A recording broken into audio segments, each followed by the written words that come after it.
A detração ou a popular fofoca é o tema desse livro aqui do professor Leandro Carnal. É sobre isso que ele vai conversar agora com a gente.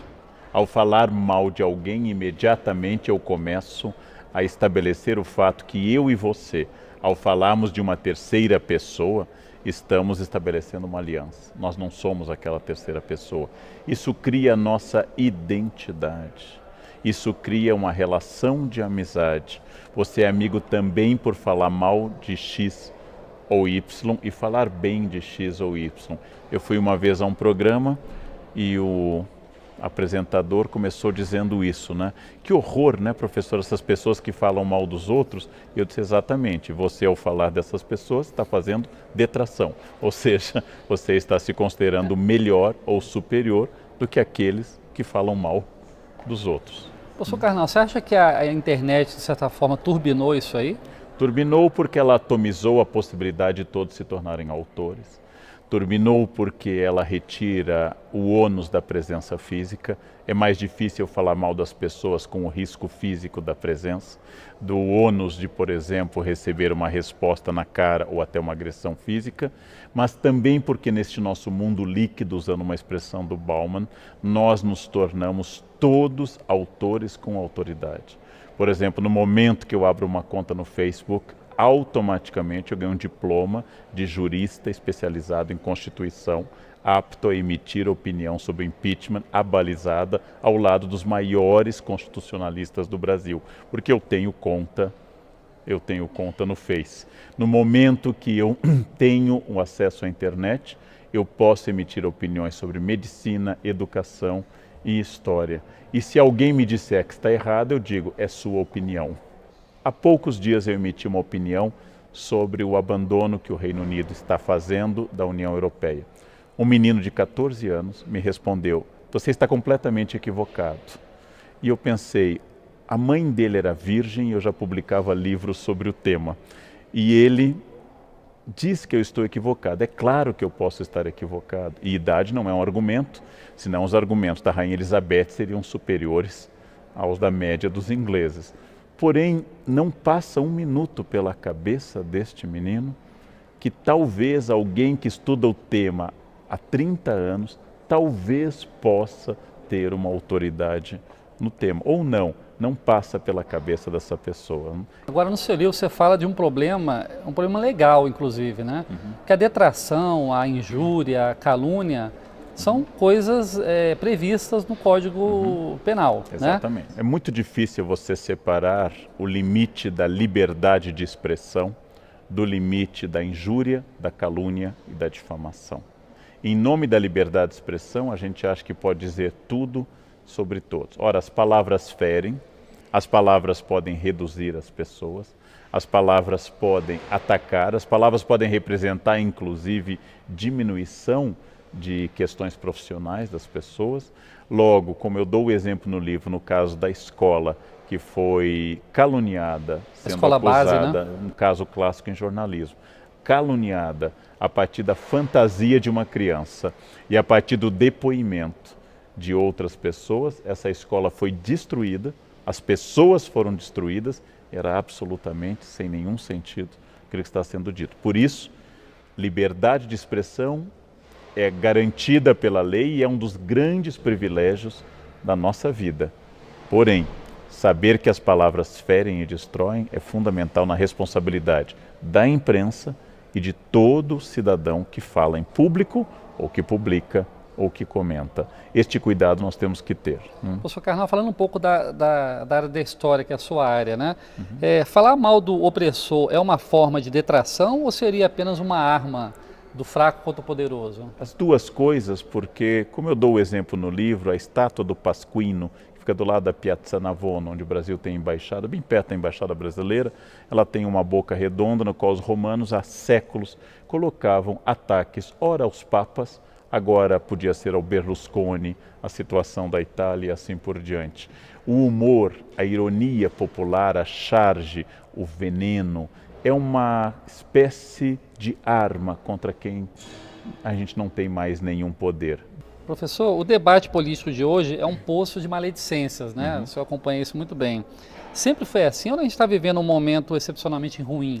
Sempre foi assim. No século XIX, quando Dom João VI chegou, o príncipe ainda regente, não, Dom João VI, e colocou nas portas da Casas PR, Príncipe Real, os cariocas leram como põe-se na rua. A detração política tem uma função.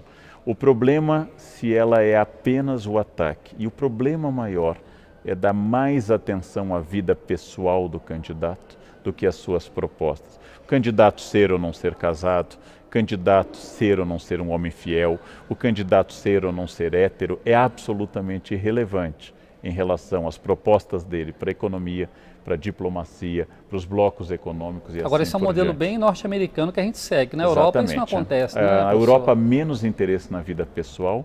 Nos Estados Unidos, a cultura da democracia midiática tornou a vida pessoal mais importante.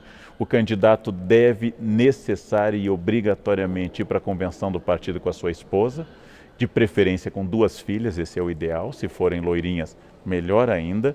E ele deve agradecer a Deus, logo em seguida a companheira que o acompanha há décadas, que é a sua esposa, beijá-la, não de forma erótica, mas de forma apaixonada, e passar a mão na cabeça das filhas. Ele deve dizer que família é tudo, então ele é livre para dizer suas ideias políticas. É quase que a carteira apresentada para ele poder ingressar na política, não? Agora, essa detração em voga na política brasileira, parece que, de certa forma, ela contaminou a sociedade, né? Essa história do Fla-Flu, como é que você analisa a forma como as pessoas se tratam hoje? Pessoas que têm diferença política e se tratam sempre de forma detratando um ao outro, caluniando um ao outro. Nós sempre fomos detratores, essa é uma característica.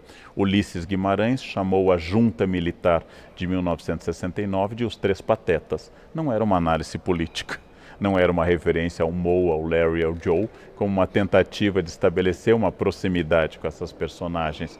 Porém, a detração é uma questão e é uma questão importante. A outra é o debate de Fla-Flu, nós e os outros, a adjetivação estúpida que tomou conta, porque ela não faz avançar o debate político.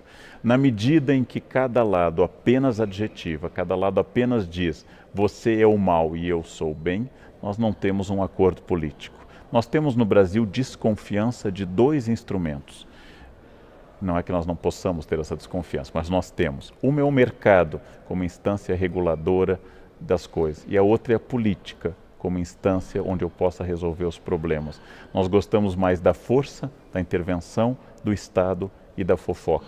Acreditar na política como uma instância de harmonização é mais difícil entre nós. Dá mais trabalho, né? Dá muito mais trabalho, né? Professor, muitas vezes a fofoca ela é irracional, né? O senhor até comenta isso no seu livro. Ela não se dobra nem mesmo diante da realidade. Sim. Você mostra a realidade e a pessoa continua dizendo que a verdade é a fofoca dela. Como explicar isso? Porque ela responde a forças que a gente chamaria de atávicas, primitivas, tradicionais. Então, por exemplo, nós historicamente fomos governados por presidentes quase sempre acima do peso. De repente, uma presidente mulher está acima do peso e as pessoas comentam mais isso, que não comentavam nem nas barrigas proeminentes de Lula e seus antecessores. Por quê? Porque é mais atávico falar da forma física feminina do que a masculina. Essa cobrança é muito sobre a mulher. Isto é muito atávico, é a coisa mais forte que tem em nós, apelar aos estereótipos, aos arquétipos, a tudo aquilo que nos ensinaram indiretamente. Aquele aprendizado que eu tive no banco de trás do carro, quando meu pai dirigia, eu era criança e gritava, tinha que ser mulher.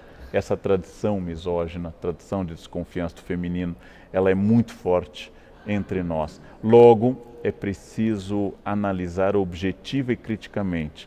Professor, o senhor diz no seu livro também que toda detratação fala mais do detrator do que do alvo da sua mentira, né? O senhor poderia explicar melhor essa forma de projeção, vamos dizer assim? Toda detração, então, ela tem como objeto alguém, mas toda vez que eu aponto o dedo para alguém, há 3 dedos apontados para mim. Teoria psicanalítica básica freudiana. Quando Pedro fala de Paulo, Pedro fala mais de Pedro do que de Paulo. Se eu lhe acuso de alguma coisa, obviamente essa coisa encontrou um eco em mim, difícil de ser resolvida. Por exemplo, homofobia, como querem os psicanalistas, é sempre o choque entre 2 homossexuais, o que aceita sua sexualidade e o que não aceita, e por isso ataca. Ou seja, Ao falar mal de alguém, eu estou expondo as minhas dores. Ao falar mal de alguém, eu estou dizendo, nossa, fulano é muito burro, fulano não tem estudo, fulano se tornou presidente, mas é muito burro. Bom, se ele é burro e se tornou presidente, você é genial e é gerente apenas dessa lojinha, alguma coisa está errada em relação ao cargo. Ou seja, é uma maneira de catarse. Catarse é um conceito aristotélico, no qual eu transfiro essa energia para este campo. Ou seja, falar mal é uma forma de falar do que me dói, do que me incomoda. Por isso, nós deveríamos ter um pouco de cuidado, porque é quase um raio-x da nossa alma. Quase toda detração ela embute alguma forma de preconceito, né? O senhor concorda com isso? Sim. E como combater o preconceito, já que ele é a fonte da detração em geral? Tente eliminar do campo do humor e da piada o português, a loira, o homossexual. Tente eliminar da piada o pobre, tente eliminar da piada o nordestino e você verá que o nosso humor acaba de falecer. Porque o humor é um dos grandes campos do preconceito. Isso não entre nós. Na Grécia, Aristófanes, ao falar de Sócrates, Aristófanes, ao falar da democracia, nas suas comédias, cometia os mesmos tipos de preconceito. Então, o preconceito é um dos elementos que estabelece uma tentativa de aliança entre mim e o outro. Ele nasce da ignorância e o preconceito nasce também do medo. Se eu tivesse que achar um pai e uma mãe para o preconceito, um é a falta de conhecimento e o outro é a angústia do medo. Essas duas coisas que existem em todas as pessoas, porque todos nós temos medo, elas fazem surgir exatamente isso. No alvo do meu preconceito está o meu desejo. Está o meu desejo a todo instante, aquilo que eu projeto no outro. O preconceito é muito forte, livrar-se dele é quase impossível. Para que ele seja superado, nós precisamos de duas coisas. Uma é a educação, que é o consenso, e a outra é a coerção, que é a lei. Eu acredito em campanhas e debates sobre, por exemplo, a presença do negro na sociedade brasileira fundamental e também acredito que nós precisamos continuar, que o racismo seja crime inafiançável.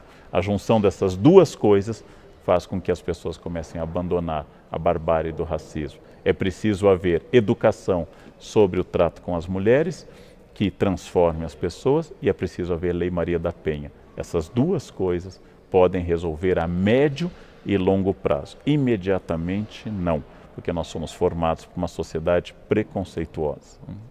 Mesmo porque o senhor falou no livro que a criança tem humor, ri e não é um humor preconceituoso, Exatamente. né? Marcou muito essa frase do senhor no seu livro. Professor, muito obrigado pela entrevista à TV Câmara, agradeço, um prazer. programa Casa das Palavras, e sucesso aí no seu livro. Obrigado.